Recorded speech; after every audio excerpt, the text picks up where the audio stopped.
class, Teacher Edgar aqui. How are you today? Alright, vamos lá para a segunda unidade da apostila em que veremos advérbios. Assunto bastante interessante. Vamos lá. Primeiro, o que são advérbios? Advérbios em inglês são palavras que modificam verbo, adjetivo e outro verbo. Então, advérbio é uma palavra que sempre vem junto com alguma coisa. Advérbio, junto com o verbo, né? Mas também modifica adjetivo e outro advérbio também. A gente vai ver aqui, nessa unidade, advérbios de tempo, lugar, frequência, modo e intensidade. Tá? Então, de acordo com o sentido que oferecem na frase, eles têm essa classificação, né? De negação, de ordem, dúvida, intensidade, daí por diante. Então, tradicionalmente dizemos que os advérbios e as locuções adverbiais, que às vezes são mais de um advérbio, nos dão maiores informações sobre os verbos, adjetivos e outros advérbios, né? E até sobre sentenças inteiras. Locuções adverbiais podem ser sintagmas, uma ou mais palavras que desempenham função sintática na frase, ou orações inteiras. Algumas categorias de advérbios ou locuções adverbiais são. Então agora a gente vai ver aqui algumas classificações de advérbio. Então o primeiro é de time. Quando alguma coisa acontece, pode ocorrer no início ou no final da frase. Soon they will retire. Então aqui eles vão se aposentar. Quando? Soon, em breve. We're throwing a party next week. Quando que a gente vai dar a festa? Next week.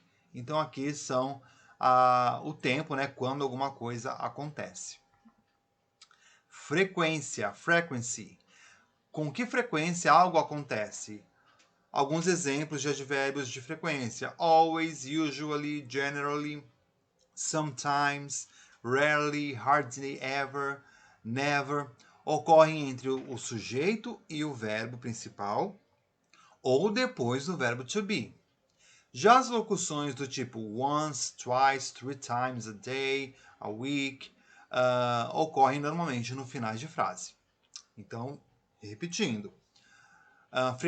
Advérbios do tipo always, usually, generally, sometimes, rarely, hardly ever, never ocorrem entre o sujeito e o verbo. E locuções adverbiais do tipo once a week, twice a day, three times a year. Então, esse tipo de locução vai acontecer sempre nos finais de sentenças. She is sometimes late for work. Então, vocês estão vendo que o sometimes aparece depois do verbo to be. They do sports twice a week. Então, vocês estão vendo ali que a locução twice a week está aparecendo no final da frase. Não poderia aparecer depois do sujeito. Place. Onde algo acontece é colocado geralmente no final da frase ou da oração, após de um verbo. She lives here. Então, vocês estão vendo que ali o advérbio está aparecendo depois do verbo. Onde ela mora? Here. The new employees work in the fields before they move to the city. Então, nessa frase, tem aí a ocorrência de duas locuções adverbiais, né? Então, a primeira aparece ali, aonde os empregados trabalharam. In the fields. Então, depois do verbo aparece aonde eles trabalharam. Before they moved to the city. Para onde que eles se mudaram? Para a cidade. Para a cidade, to the city. Então, depois do verbo ali, moved, aparece a locução to the city. Manner. Como algo acontece. E é colocado após os verbos. They sing beautifully. Como que eles cantaram? Beautifully. Turtles move slowly. Como que as tartarugas se movem? Slowly. Então, aparece esses advérbios de maneira, de modo, sempre vão aparecer logo depois do verbo, porque vai modificar o verbo, né? Como que alguma coisa aconteceu. Degree, ou intensidade. É o grau de intensidade de alguma coisa, usado geralmente antes de adjetivos ou de outros advérbios. That was very expensive. Né? Foi muito caro. Então é a intensidade que eu estou dando ali ao adjetivo. She speaks German really well. Então, mais uma vez, eu estou dando uma intensidade ao adjetivo. Aqui eu tenho 1, 2, 3, 4, 5 colunas. Vocês estão vendo aqui em cima estão um campo em branco. E eu quero que vocês tentem colocar o nome dos advérbios, qual a classificação desses advérbios, né? Coloca ali em cima se é de frequência, de modo, né, de intensidade. Vamos ler aí as frases. A primeira coluna. She never arrives on time. They come here twice a month. I sometimes go for a walk on the beach. They hardly ever have time for a beer. A segunda coluna. There are 2 teachers over there. The dogs are in the house. Don't let them go outside. Nobody is at school now. Então, vocês acham que aqui é o quê? De frequência, de modo, de lugar, né? De tempo. She'll be ready in 2 minutes. Agora eu estou lendo ali a terceira coluna. Can you call me later, please? They will start university next year. We haven't had any complaints recently. Agora vamos ler ali a quarta coluna. Sarah can climb the stairs very quickly. Those cars are moving very slowly. They slept peacefully. We need to look at this carefully. Agora a última coluna. I'm really sorry I made you feel that way. Portugal can be extremely hot in the summer.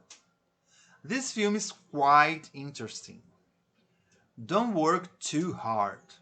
Então eu quero que vocês classifiquem cada coluna quais são esses advérbios, em qual classificação eles se encontram. Dê uma pausa no vídeo se você precisar reler as frases, voltar um pouquinho, consulte a apostila se precisar, para depois a sequência ali nas respostas. Então a primeira coluna é de frequência, porque tem ali, ó, never, twice a month, sometimes, hardly ever. Então a frequência que alguma coisa acontece. Já na segunda coluna é de lugar, porque eu estou indicando o lugar que alguma coisa acontece. Over there, in the house, outside, at school. Na terceira coluna, estou me referindo a tempo, quando alguma coisa acontece. In 2 minutes, later, next year, recently. Já na quarta coluna, estou falando o modo que alguma coisa acontece. Quickly, slowly, peacefully, carefully. Um jeito fácil de identificar os advérbios de modo é como pela terminação deles, né? A grande maioria dos advérbios de modo terminam com ly, né? De intensidade é a última coluna. Eu estou dando intensidade a alguma coisa. Really sorry, extremely hot, quite interesting, too hard.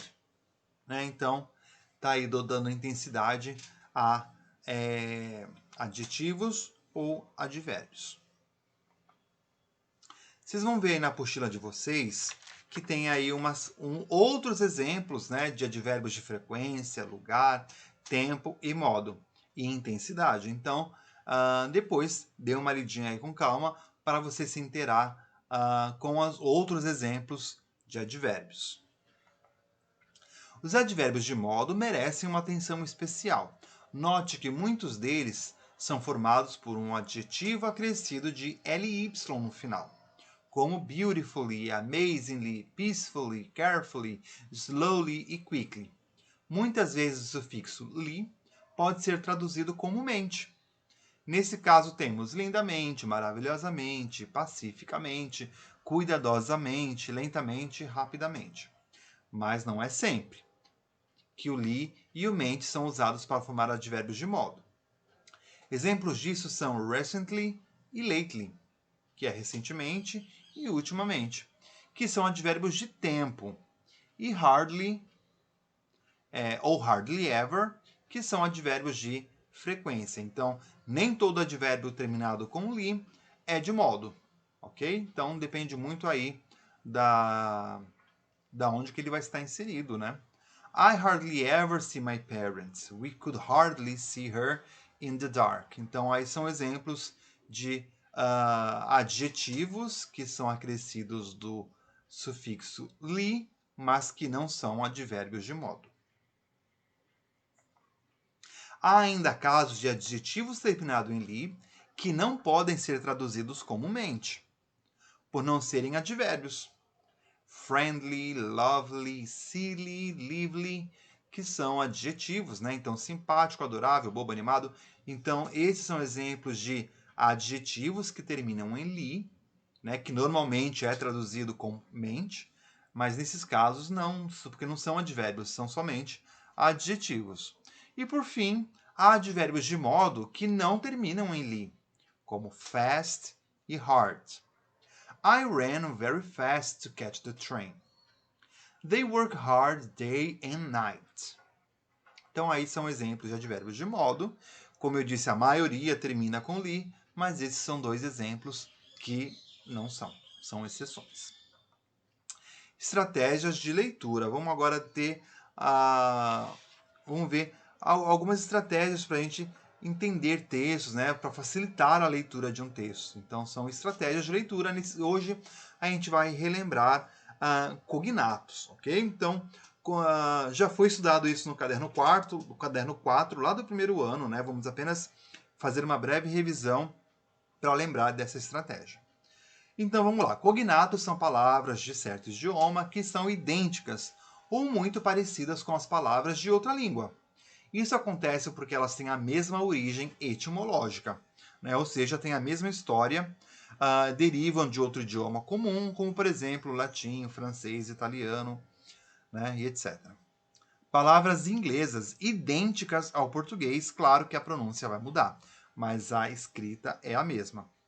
Animal, chocolate, camera, material, hospital, hotel, perfume, video, sofa, humor, radio. Então aqui são palavras que são idênticas à escrita, né?